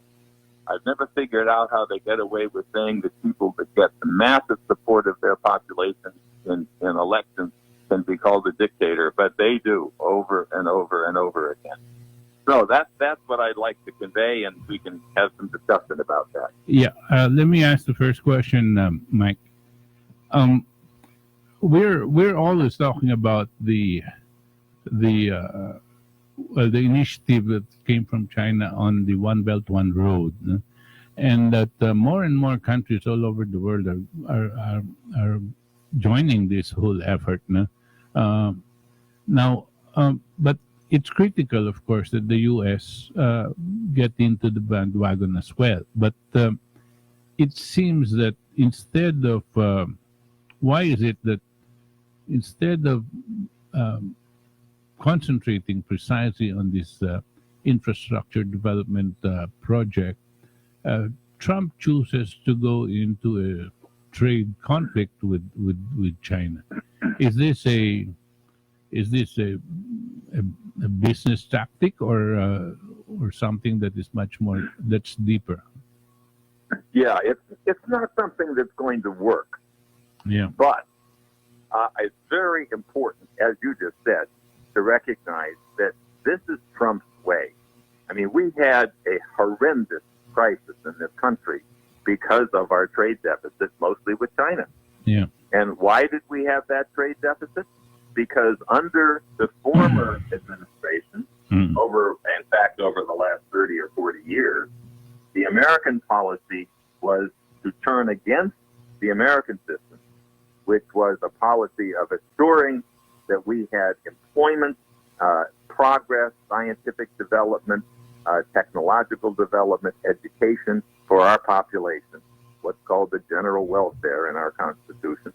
We turned away from that in favor of maximizing profits by any means necessary. And of course, that is what led to the export of our production overseas to Mexico and to China and other places, simply to use cheap labor. We take our factories out of the United States, build them in China and Mexico and other places, use the cheap labor, and then send the product back home. Yeah, globalization. Did you know, Bush? Yeah. It's globalization. Right. Did you know that the massive Chinese exports to the United States, 42% of those exports are produced by American companies in China? Uh-huh. So what is Trump saying? Well, let me mention first that he started this tariff issue by imposing tariffs on steel and aluminum. And those are protective tariffs. They serve a very real purpose because our steel and aluminum industries had been virtually eliminated. And he said, we cannot survive as a nation if we cannot produce our own steel and aluminum. And this was going back to the American system. The American system always rejected the British free trade mantra because free trade was basically just a British phrase used to justify trading in slaves, trading in drugs, and anybody who opposed that, like the Chinese who refused to accept the opium, they simply go to war to impose free trade. But free trade also was a way of making sure that the subjects, the colonies, never developed as industrial nations because they say, oh, it's not fair to protect your industries. And of course, the production in England was far more advanced. So the result was they never developed. And now the Chinese have come in and said, if you're going to develop first, you need to build a road. And in this day and age, that means building railroads, high-speed railroads, like they're building all over Africa, like they're talking about building in the Philippines. And I hope that moves ahead. But Trump said we cannot tolerate this this massive trade deficit, almost $400 billion every year. And he went about it the way he does, which is these punitive tariffs against China. And punitive tariffs won't work. But as you said, it's the way Trump thinks. Take a very, very hard pose and do something that's like out of the box, but in a way which forces a discussion at a much higher level. And believe me, as I said, if Trump meets personally with Xi Jinping, then we can resolve this trade problem. He doesn't want trade war. He wants a resolution to this crisis, which will include a lot of these American companies being forced to come back to the United States and cooperation between the U.S. and China in big investments, especially in the United States.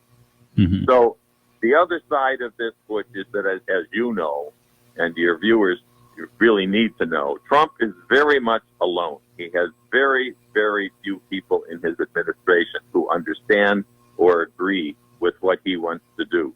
That's why he's had to allow them to carry out these anti-Russia sanctions, even while he keeps saying, I'm a very good friend of President Putin. He's allowed these tariffs and trade war and accusations against China, even though he continues to say, I consider Xi Jinping a great leader and a close friend. We have to get him liberated from his own party as well as from the Democratic insanity trying to impeach him in order to carry out against Wall Street, against the power of London, these policies that can bring about cooperation in the new Belt and Road, the new Silk Road between the U.S., China, and Russia. And of course, the Korea policy is the model. You see them working together to bring about not only peace, but development. They're talking about building railroads through North Korea to connect South Korea with China, with Russia, with Europe. They're talking about building a bridge to Sakhalin Island, and then from Sakhalin Island down to Hokkaido so you can connect Japan to the new Silk Road, or the Eurasian land bridge. These are the kinds of great developments that are possible now because of what was done in Korea, and have to be pushed forward as rapidly as possible to prevent a general breakdown of the Western financial system. Well, when you said that President Trump is all alone, it immediately rang a bell because President Duterte seems to be all alone as well. And the people that are working with him in his cabinet, I suppose do not share the kind of vision that President Duterte has, and so they just go about doing their way. But going back to President Trump and North Korea, is there a problem with the? Is there a what we get to see is in the papers and the television that said that the denuclearization commitment by North Korea is not going in accordance with what they had agreed on. Is that just a hype in order to create tension, or something else? No, it's exactly that. It's absolute fake news. It's the way that the British and their puppets in the U.S. media, the CNN whores, and I use that word carefully, these are paid whores. I don't know how much you watched during this crazy attack on the Brett Kavanaugh, the man that Trump appointed to the Supreme Court. This was, and the reason that happened was because they knew that the Russia scam had collapsed, and that the people running it were themselves now being investigated for their crime. So they turned to this crazy, you might call it sex gate, where they dragged out a 30 or 40 year old story with no proof, no evidence, no confirmation, and they made this 24 hours of the news cycle. And Brett Kavanaugh is not somebody I would have supported to the Supreme Court in terms of his very conservative views on something. But what was done to him was one of the most wild criminal things in the history of our nation, perhaps in the world. It was very much like the ICC, the Star Chamber. This idea, the British used to have what they called the Star Chamber. It's like what the ICC is now, which was then when they had a political enemy, instead of having him tried by the court system in England, they would bring him into the Star Chamber, which was a royal court, where the members of the Privy Council, the Queen or the King's, top people, who would serve as judge, jury, and executioner. They bring in the person in a private court, no news, all secret. You don't have to tell them what they're charged with. You go through the charges, you find them guilty, and off with their head. That was the Star Chamber. And it's exactly that kind of policy that they tried to implement with Kavanaugh, where they simply said, there's this person from 35 years ago who accuses you of something with absolutely no proof. They never told anybody else, but that's enough for us because we want to have our way as the fake news and as the British puppet in the United States. So this has backfired. People are absolutely disgusted with this. And in a certain sense, the whole issue of how Trump is going to be able to act, all right? If in fact, for instance, he can overcome the fact that the people around him are trying to force him to accept this anti-Russia, anti-China stuff, sending their warships into the South China Sea, imposing new sanctions on China and Russia and so on.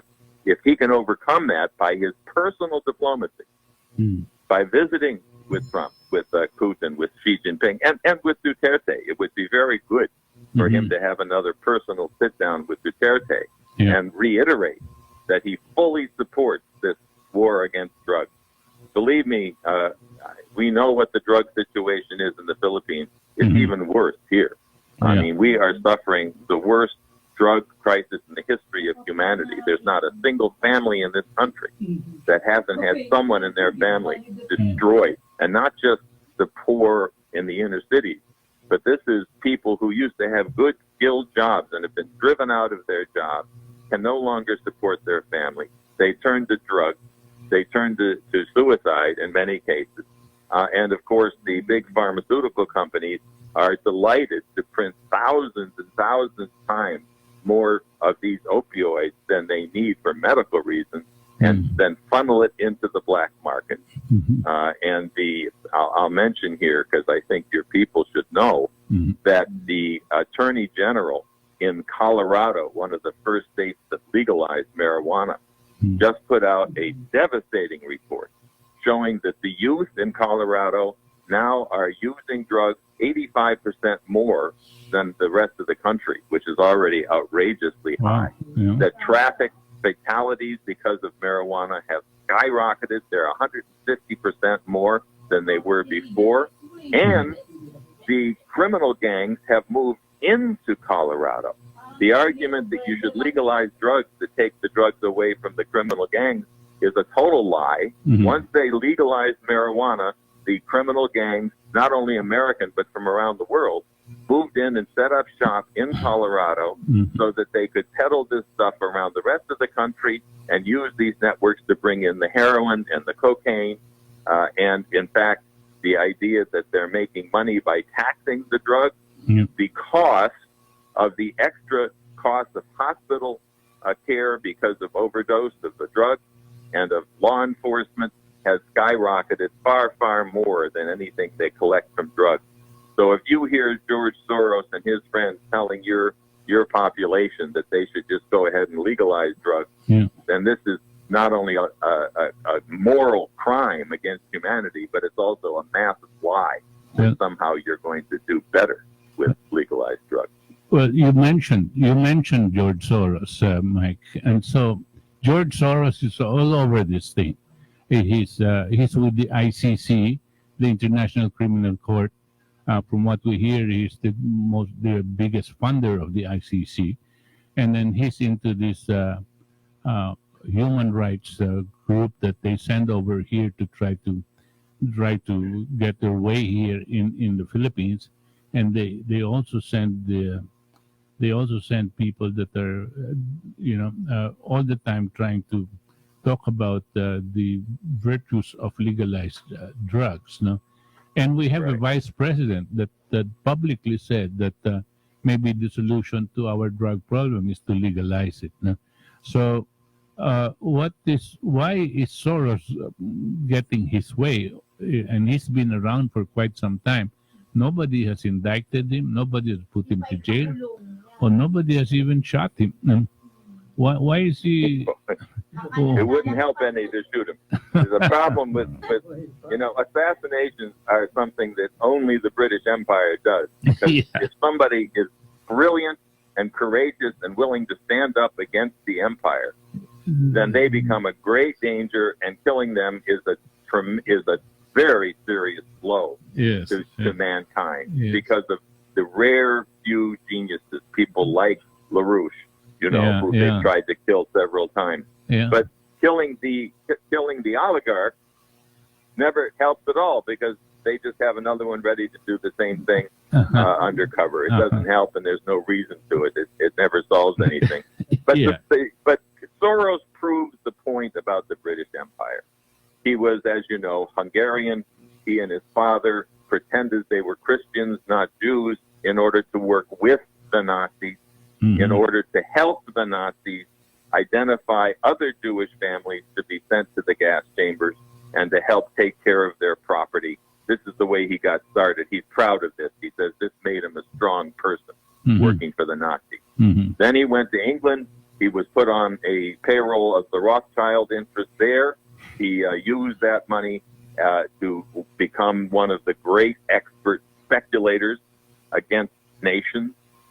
He used this, as you know, in 1997 and 98 to destroy Thailand. Soros had more money than the Thai government did, which is how they started that horrible crisis that destroyed the currencies in Thailand and Malaysia and Indonesia and the Philippines, and has gone on to these other crimes. This is a Rothschild agent put in place by British speculators, the City of London, and he's carried out these crimes. Basically, he's the spokesman for the new opium war of the British, run by the same banks that ran the opium war in China. It's the Hong Kong and Shanghai Bank, and the other London-based banking institutions who run the international drug trade. The only way you're going to end the drugs is by going after the banks, what we call dope incorporated. Because if you don't stop the banks, you're not going to stop drugs. You can lock up a lot of drug dealers. That doesn't help stop the drug trade. You have to go after the controllers, who are the bankers, the dignified, respectable bankers. The Hong Kong and Shanghai Bank was caught laundering billions of dollars of drug money from Mexico into the United States. And Obama and Bush gave them a little slap in the hand and said, "Oh, please promise you won't do it anymore." And they said, "Oh, yes, we promise." And, of course, now the drug epidemic is twice as bad as it was 10 years ago. So That's Soros, that's the British system. This is what we have to replace with return to the American system, put the banks under bankruptcy proceedings, and restore the Glass-Steagall bill, separating the speculators from the commercial bankers, and then launch what we call LaRouche's 4 laws, the policy of returning to the American system, building national banking, which funnels credit directly into the needs for the general welfare, and then forge ahead on the frontiers of science with nuclear power, fusion research, restore our space program. These are the ways we have to think. We have to think in a new way.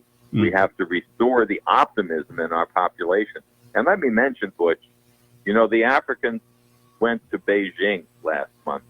It was the meeting of the Forum on China-Africa Cooperation, FOCAC they call it. And every single African country went there with one exception, which still recognizes Taiwan, and they didn't go. But all 54 African nations, and except for 3 countries, it was their head of state, all of the heads of state of Africa. And they got there, and for the first time in history, these heads of state gave speeches that were so optimistic and so full of a sense of the future, because they said, we now see with the China model that for the first time in history, we can dream that we can eliminate poverty in our country by becoming a true industrial nation. We can get the things that the imperial powers in Europe and America never allowed us to have: high-speed railroads, infrastructure, universities and hospital systems, the kind of technology and infrastructure that allows us to no longer be just a group of small, poor farmers. You know, the IMF policy said, well, we'll help your small farmers. We'll make them more comfortable in their poverty. Let's make it a little bit easier for the person who has 1 hectare of land to get his crop to market. That's the way we help these poor little brown people in Africa. This kind of racist policy that says you're never going to get big infrastructure, so you might as well just be happy with your poverty, and we'll make you be a little happier. That's the core racist policy of the British Empire, which the Chinese are showing can be left in the dustbin of history, that we can eliminate poverty. 700 million Chinese lifted out of poverty in less than 30 years. Unbelievable. And they're taking that through the Belt and Road into Africa, into Southeast Asia, into South America. And this is the basis on which we can defeat the British Empire once and for all. Okay. We have a question from Bear. Yeah. Hi, Mike. I'd like to ask on LaRouche movement leader Keisha Rogers' campaign candidacy for the U.S. Congress. She was recently endorsed by presidential advisor Roger Stone. Filipinos may not be familiar with Ms. Rogers nor Mr. Stone, so I'd like to ask, what's the importance of Mr. Stone's endorsement and, of course, of Keisha Rogers' campaign? Let me mention, you might not have seen yet, that yesterday Keisha was endorsed by one of the senior NASA scientists, one of the leading scientists who worked at NASA for 40 or 50 years, and who put out a statement saying he had met with Keisha. He believes that she understands the necessity of returning America to science, to our space program, and I absolutely support her campaign. So for your listeners, she's running for Congress in a district in Houston, Texas, one of the poorest districts in the country, about 80% Black and Hispanic. And she's a very powerful Black woman herself, running against the congressman there, a guy named Al Green, who is the leading guy talking about impeachment. Every speech he gives, impeach Trump, impeach Trump, impeach Trump. And what Keisha is saying to him and to her constituents is, why don't you talk about the drugs and the poverty and the lack of jobs and the destruction from the hurricane last year, which destroyed Houston, and nothing's been done to restore or to build the new necessary infrastructure. He won't talk about that. It's just impeach, impeach, impeach. And so she has tremendous support, but it's not a local campaign. We're actually running, she's only running for Congress in that district, but it's a national campaign. We're calling on everyone around the country to recognize that her campaign as an independent, she's not a Republican, she's not a Democrat. She's saying, forget the party. We must fight to restore the American system, to end the Bush-Obama war policy, austerity policy, British Empire policy.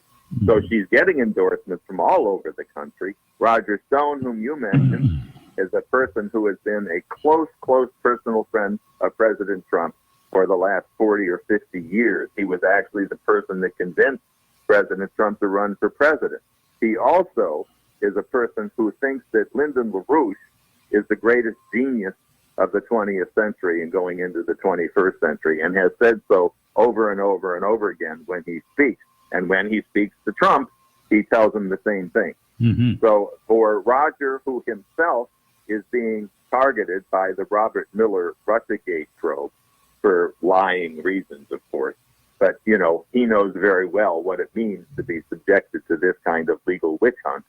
But his endorsement, and also, by the way, the endorsement of Senator Richard Black, this very courageous state senator from Virginia, who has been taking the lead on exposing the lies about Syria, where he's gone to Syria. He's shown that all the lies about the Assad government using chemical weapons and oppressing his people is just all of that are lies, and it's a cover for the fact that under Bush and Obama, the U.S. was dragged into supporting terrorists to overthrow countries that were no threat to the U.S. or anybody else, countries like Iraq under Saddam Hussein and Libya under Gaddafi, who were using their oil wealth to develop their country and actually to help countries across Africa. That's why they were destroyed by the British, called dictators. But in fact, these were people loved by their population, and they therefore deployed terrorist networks into the country to overthrow them, and were openly supported by the British in the United States. And as you know, the first war, the most criminal war, the overthrow of Iraq and Saddam Hussein, was orchestrated by Tony Blair and the British. And Trump correctly, over and over, says that Iraq war was the worst, most evil thing that America has ever done. And he's absolutely right. Yeah. Well, I just one last question, maybe, Mike. What is it that the British, of course, are doing everything to try to get rid of Trump, and all the time, every time we were just talking about shooting. We assume, of course, that the health of President Trump is always at risk, and will it ever get to that point again? The way things that happened to John F. Kennedy and the rest of them. Sure, exactly. The British have killed many U.S. presidents. Yeah, they were responsible for the killing of Lincoln. They were responsible for the killing of several other presidents since that time, and of course, they were directly responsible for the killing of John F. Kennedy. Right. And for the same reasons, that these were people who were leading America away from their subservience to the British and to restore the American system, and therefore they ran these operations. So, of course, the danger that they would target Trump for, not only for this coup attempt, but by assassination, is very, very real. Now, LaRouche himself, as you know, was subjected to assassination attempts for the same reason. Yeah. And his view always was the only way really to prevent it is what he called factitious advantage, which is that you identify over and over again who it is that's trying to kill you. Yeah. Yeah. Right? Yeah. So that right. if some so-called lone assassin like Oswald comes along and shoots them, they're not going to get away with saying, oh, this was a lone assassin, probably a communist or something like that. Right. And now, of course, they could say, if there was an attempt to kill him, they could say, oh, this was from the Me Too movement, or this was from the people who hate him because he's a horrible racist, stuff like that. Right. Well, it's just not true. If he's killed because the British order his assassination. And by saying that clearly and making it known, it makes it more and more difficult for them to pull off a so-called lone assassin. And they might say, oh, you're paranoid. You know, you're talking about, oh, they want to kill you. You're saying that. But that's by saying that, you make it impossible. So I encourage you to go ahead and discuss, as I know you do in the Philippines, about the threat to Duterte. You identify the fact that it's not just some lone wacko or some drug pusher who gets angry at Duterte because he's against drugs. You know, that if something like that happens, it's because it's ordered at the top and it's coordinated, and they just use some poor dupe as the hitman. That's what happened to Marcos, you know, when they purposely killed off Aquino when he came back, and then used that as a means of falsely accusing. You know, that's a famous story. Okay, Mike, would like to thank you very much again for your valuable time, and I know it's a sacrifice for you to wake up that early, once in a while you get to join us and really open up the minds of many of our people here. So I'm always most pleased and thankful that you allow me to address the Philippine people. This has been one of the great joys in my life. And of course, as you know, Mr. LaRouche has always thought of the Philippines as absolutely crucial in bringing the East and the West together. As a nation of that has a tremendous culture that crosses East and West. So keep up the good work. Yeah, well, Senator Bush. Things are getting very, very interesting, and we're moving into this new fields of activity. And it will be very important for us to get to hear from you as often as you're able to join us. So thank you. I appreciate it. Thank you very much, Mike. And thank you. So long. Bye-bye.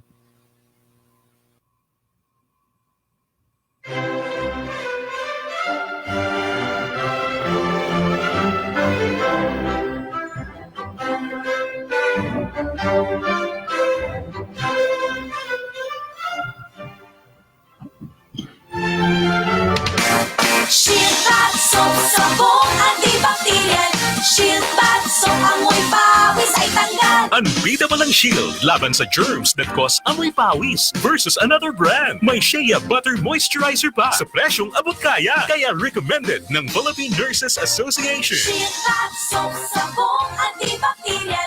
Shield Bath Soap, amoy pawis ay tanggal. With regular use, Shield, galit sa sakit, may malasakit. Shield Bath Soap, manufactured by ACS Manufacturing Corporation. ISO certified, world-class quality. ACS. Sarah Geronimo po. Daddy ko, labo ng mata. Sinama ko siya sa EO, Executive Optical for Expert Eye Care. Nung binigay yung salamin ni Daddy, sabi ng optometrist, I care for you, sir. Si Daddy, kinilig. I care for you, Daddy. EO Executive Optical. Love your eyes. If you love your eyes, come visit EO Executive Optical today for expert eye care. With over 100 branches nationwide to serve you, EO has been voted by consumers as a Reader's Digest Trusted Brand 2016 Platinum Awardee. Mula sa #1 na smart dishwashing paste, Galing mo. with over 80% more cleaning power kaysa leading liquid brand sa presyong mas abot kaya. Smart, ang galing mo. May double tanggaling formula. Tanggal-galing ang sebo at bakterya. Smart, ang galing mo. Kaya ikaw ang #1. Smart dishwashing. Tanggaling-galing. ACS. Smart dishwashing. Manufactured by ACS Manufacturing Corporation. ISO certified, world-class quality. DZXL 558 RMN Manila. Extra large sa balita at komentaryo.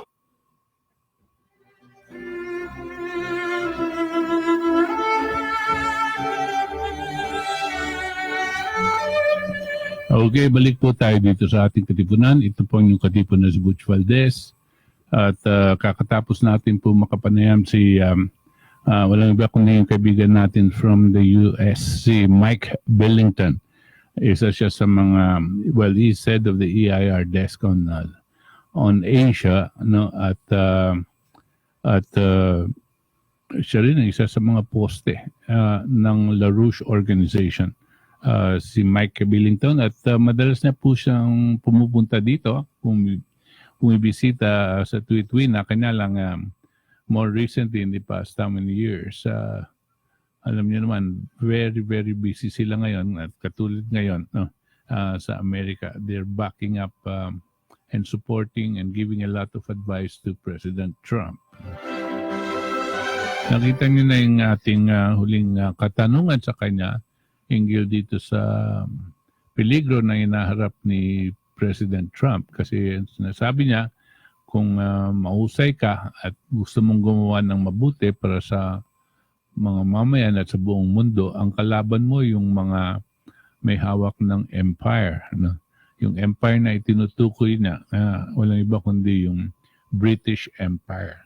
Pero yung British Empire, hindi lang yung yung pinamumunuan ng isang reyna, yung si Queen Elizabeth, hindi lang po yun. No? Yung empire, kasama niya dito yung tinatawag na financial oligarchy. Yung pong mga aggregation ng mga malalaking bangko no?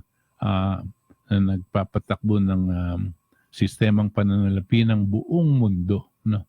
At pati na rin yung mga Wall Street at ang mga iba-ibang mga tinatawag nating markets, yung mga commodity futures markets, stock markets, bond market.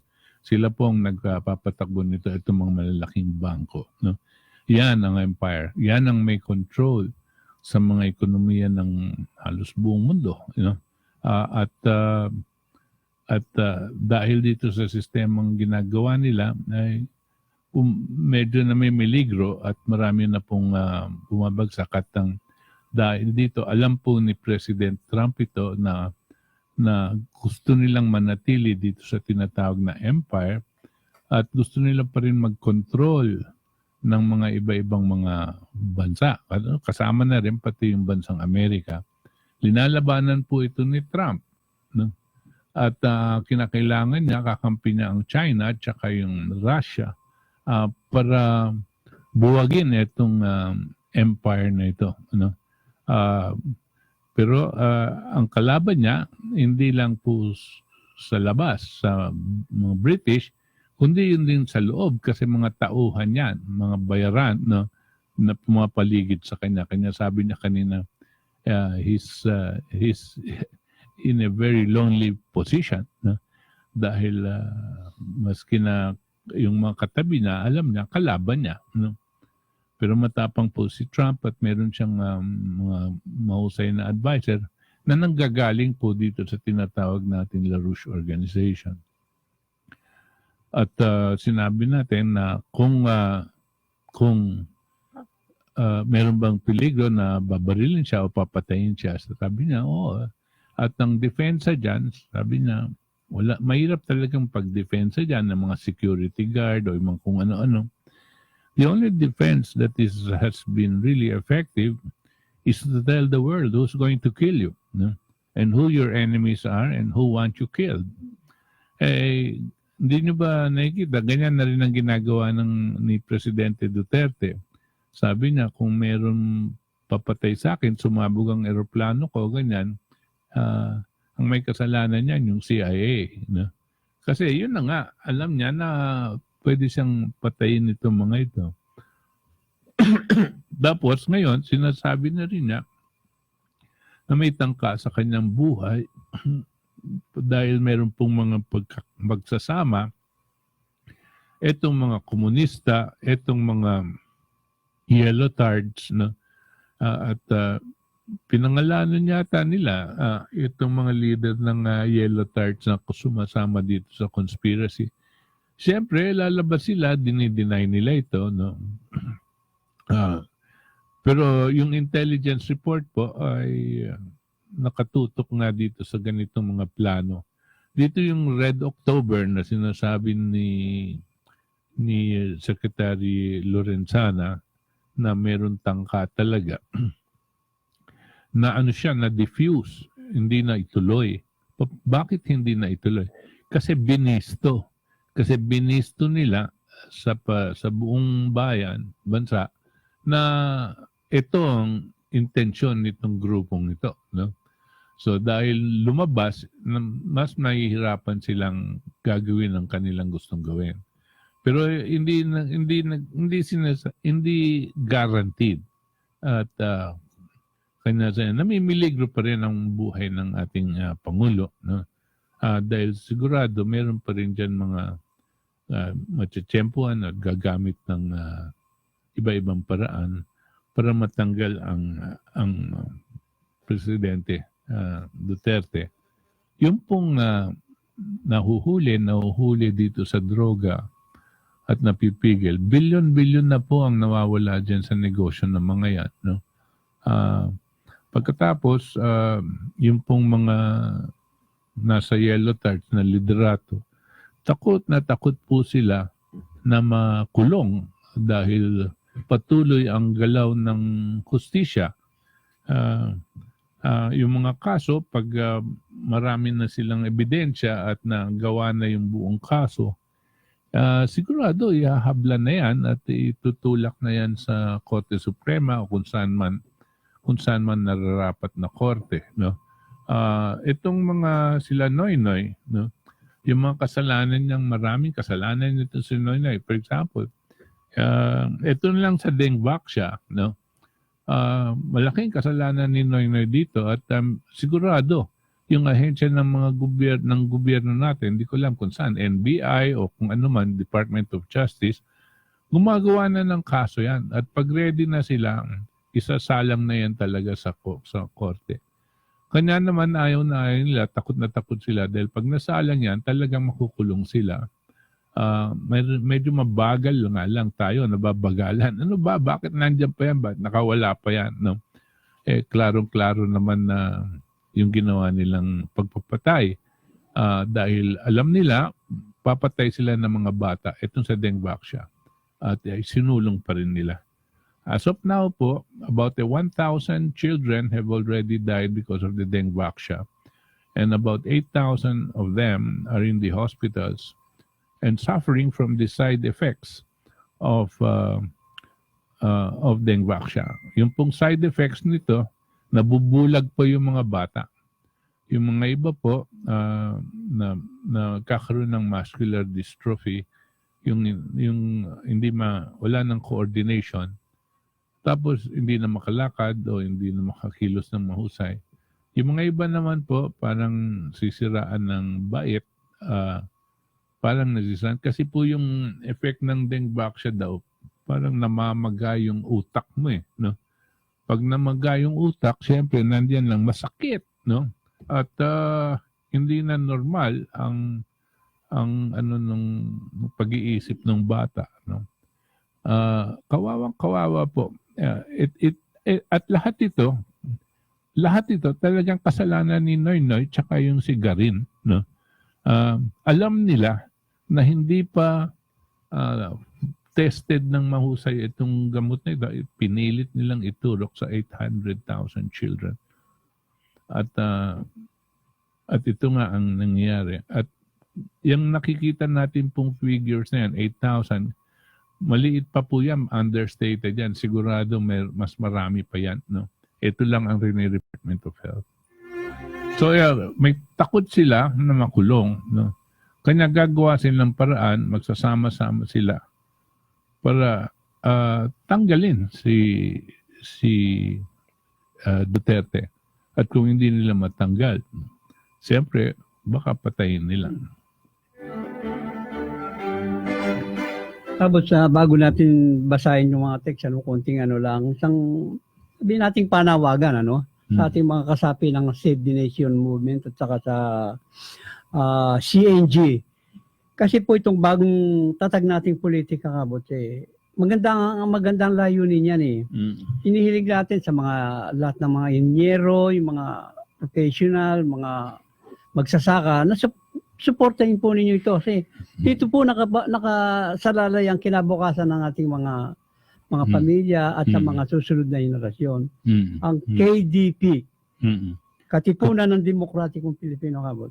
Yan. Okay. Yan ang panawagan natin na suportahan lang nila, kabot. At ginawa ng ating buhay na, kabot, sa pamamagitan ng partidong yan. Tayo lang po ang medyo may linalabas na programa at paninindigan sa iba-ibang bahagi ng ating ng ating bayan tungkol sa agrikultura, ekonomiya, at kung mabibigyan po tayo ng pagkakataon, i-discuss ito sa labas, maski na sa debate, no? Nakahanda po tayong humarap dito sa mga ito, no? At ipakita natin sa taong bayan kung anong mas gusto nilang patakaran, no? Nakahanda po kami dito sa KDP. Tapos yung katulad ng sabi po ni Kalemi, no? Ginagawa po natin ito, kanya palagi natin sinasabi, ang partido para sa kinabukasan. No? Para talaga sa kinabukasan to. No? Hindi po pansarili. At alam niyo po, hindi kami politiko at wala kaming talagang direksyon intensyon na maging politiko. Pero nasabak po tayo dito dahil dito sa mga pinanindigan natin sa ating kilusan, Save the Nation, itong CNG, nanindigan tayo dyan. Ngayon, pag naitulak na tayo at kinakailangan nating sumali dito sa ating itong sa eleksyon, what they call the electoral process, no? Para lang mamulat ang ating mga mamayan na napaka-importante ito, ay sasabak po tayo. Dahil hindi lang tayo dakdakan, no? Kung kailangan lumaban, lalaban po tayo. It's time to read the text messages sent by our listeners. Their opinions not necessarily ours, but we reserve the right to read them to the public in the interest of freedom of speech. Okay, good evening. Straight voting po ang gagawin namin sa pamilya ko. Pabor sa KDP candidates. Text po yan ni Engineer Gatus ng San Jose City. Maraming salamat po, Engineer Gatus ng San Jose. Okay, sunod na text. An urgent need for harnessing carbon-free deuterium is continuing global warming cause of massive carbon emissions by fossil fuels. Personal proof of sea level rise. Dati namin sila sinasaka, kalapit ay mangrove. Ngayon, inaapaw na sa Taib pagbuwan ng July at August. This is really alarming. Roger Stone, Alex Jones, Matt Drudge, the Veterans Alternative Media, merge supported Trump. Text po yan ni Freddy. Tama.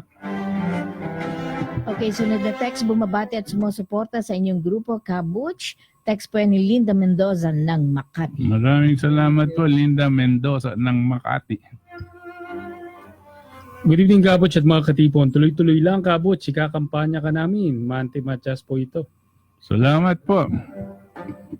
Sunod na text sa mga makabayan Pilipino, sumuporta at magbolontaryo sa pagkampanya sa adhikain ng Katipunan ng Demokratikong Pilipino para sa inang bayan at sa bagong henerasyon. Gamitin natin ang social media. Text po yan ni Oscar Tenorio ng Malate. Maraming salamat, Oscar Tenorio. 1969, isinumpa ni Marcos sa Supreme Court na babawiin na ng government ang Hacienda Luisita. Nagkaproblema lang sa communist done by Ninoy. Sunod na text, good PM, Sir Butch, at sa mga kasama mo dyan sa DZXL at sa buong masa Pilipino. Sir Butch, bakit di nyo po announce sino-sino mga senators ng KDP? Pagkatapos po ng dahil meron po pong kanina, sinasabi ko na kung sino yung mga yung senators ng KDP, no? I-announce ko po, tatlo pa lang na anunsyo kung sigurado, pero sa darating na, apat pa lang, pero sa darating na araw, meron pa sigurong sana po, mga tatlo, apat pa, no? Sinabi ko sa inyo, ako mismo tatakbo, Princess Lady Ann Saidula, nandiyan din si Vince Avena at si Attorney Larry Gadon, no? Kami pong apat ang sigurado dahil pumunta na kami sa COMELEC. Ngayon yung mga iba, maghahain pa sila ng Certificate of Candidacy. At ang palagay kong makakasiguro lang bukas yung si Toti Casino. Tapos meron pa pong inaantabayanan natin sana si Mrs. Tina Corona. At meron pa din si Glenn Chong, no? Baka makatakbo. At meron pa po kami hinihintay na doktor, isa po siyang thoracic surgeon, si Dr. Melendres, no?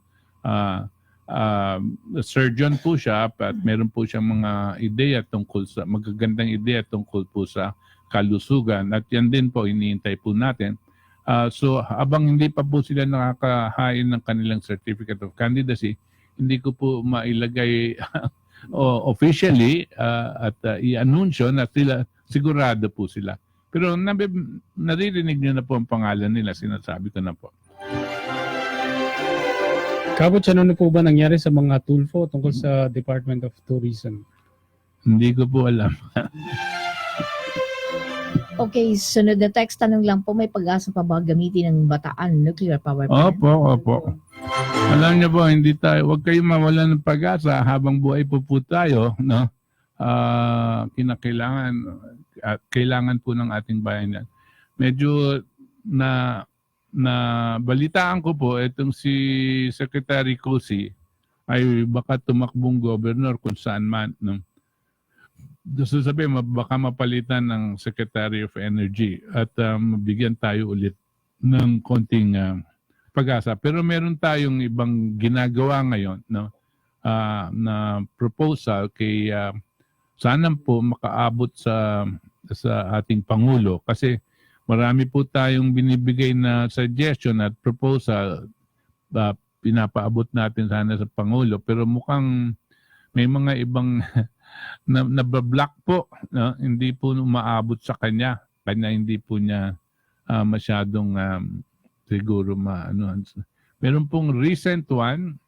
I hope that he's been able to see it because it's going to be very, very good for the Filipino people. Hindi ko muna po sasabihin sa inyo ngayon pero makakabuti po at maiibsan ang pressure ng pagtaas ng bilihin. Good evening, Save the Nation. FYI lang po, $34 billion ang naiwang utang ng mga Marcos dahil sa pagnanakaw nila. Yan ang katotohanan na binabayarin natin ngayon ng $1,600 bawat Pilipino. Ayon po yan sa World Bank. Text po ni Roger ng Pasay. Totoo ba yan, Kabut? Mali po yan, Roger. No. Hindi po utang ni Marcos yun. Ang gumawa po ng utang niya yun, IMF, dahil dinivalue yung pera natin. Yung pong panahon po ni Marcos noong 1971, ang exchange rate natin 4 pesos to 1. Pag bago po napatalsik si President Marcos, nandun na po sa 26 pesos to 1. Pagkatapos sumipa po yan panahon ni Corazon Aquino, umabot po ng 46 pesos to 1. Kasi pumayag siya ng madivalue ang ating salapi.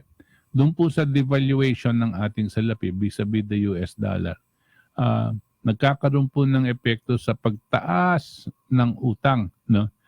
Maski na hindi mo natatanggap yung utang, tumataas yung halaga ng utang mo. Kung meron po tayong panahon at meron tayo pa sanang mapapakita ko po kung paano nangyayari yun. Madalas natin dati pinag-uusapan yung effect ng devaluation. Kaya tumataas ang palitan ng pera. Pag tumaas po ang palitan ng pera ang nahihirapan po ang mamamayan Pilipino kasi tumataas din yung utang yung utang na yon kinakailangan babayaran daw, no? Saan kukunin yon? Siyempre kinukuha nila sa mamamayan. Kung ang dati mong kinakailangan 4 pesos for every $1 na babayaran mo. Tapos ginawa ng IMF na lagay na natin 50 pesos to $1. Gusto sabihin, kinakailangan hanapin mo kung saan mo kukunin yung 50 pesos na yon.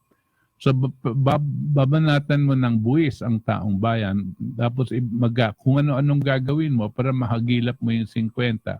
Para bayaran mo yung $1. Dati 4 pesos lang yun. Ngayon 50. Hindi dahil sa Pilipino yan. Dahil sa mga IMF, sa utos nila yan. At sunod-sunuran tayo. Dahil pag hindi tayo sumunod, sasabi nila, hindi tayo pwedeng mag-angkat ng langis. Dahil kasi gagamitin natin yung bangko nila. So para tayong naka-hostage dito sa sistema nila. Basta sinabi nila yon. Ngayon, habang hindi mo mabayaran masyado yung utang mo, meron kang naiiwan na butal dahil sobra na, hindi mo naman mapatawan ng buwis ang tao mo basta-basta. Ano pong nangyayari? Pinapatong po yun dun sa principal. Kayo po, pag may utang kayo, di ba po? Tapos hindi nyo na mabayaran ng kompleto dahil dito sa amortization nyo, sabi natin amortization nyo 10,000 pesos a month, tapos ang nabayaran nyo lang 7,000. Yung 3,000 po, ipinapatong nila yun doon sa principal. Hindi ba? Ganyan din pong nangyari sa atin over the years. So pataas ng pataas yung ating principal. Pag pinaasan mo naman principal, tataas at tataas din yung iyong amortization. Hindi po ba? Ganyan po ang nangyari sa atin. Hindi naman talagang nating utang yan. No? Meron po mga ibang si Marcos, pero hindi ito. No? Hindi ito. Okay, sunod na text. Good PM Kabuch. Paano mababago ang pamumuhay ng mga sumukong anim na MILF kung tig 20 mil lang ang bigay sa kanila? Kuripot at hipokrito ang pamahalaan sa mahihirap. Pero pag sa mga politiko, milyones ang binubulsa nila. Parang hindi masyadong totoo yung sinasabi niya. Okay, last text. Sir Butch, I don't believe on President Duterte's war on drugs because it's selective. Ang mga nakachinelas at ordinaryo lang tao ang mga pinapatay, baka kasi sila kumanta. What about the generals and Chinese nationals who are involved as protectors and supplier one way or another? Wala na siyang ngipin, kaya paulit-ulit lang ang mga problema ng Pilipinas because of the hypocrisy of the system. Only for the show. Salamat po. Thanks po ni Engineer Hans. Sige ba?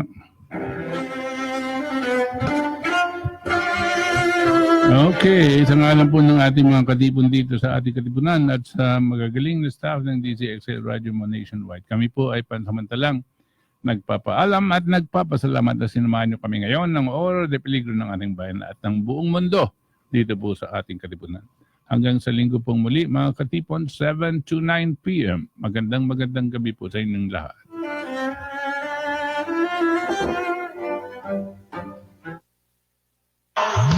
Narito na ang isa sa mga magpapatunay ng lakas at bisa ng Sandom Plus Herbal Capsule. Ako si Karen C. Lodbong. Napansin ko ang paglabo ng aking mata noon. Natulungan ako ng Sandom Plus Herbal Capsule na maging okay ang paningin ko. Mabibili sa mga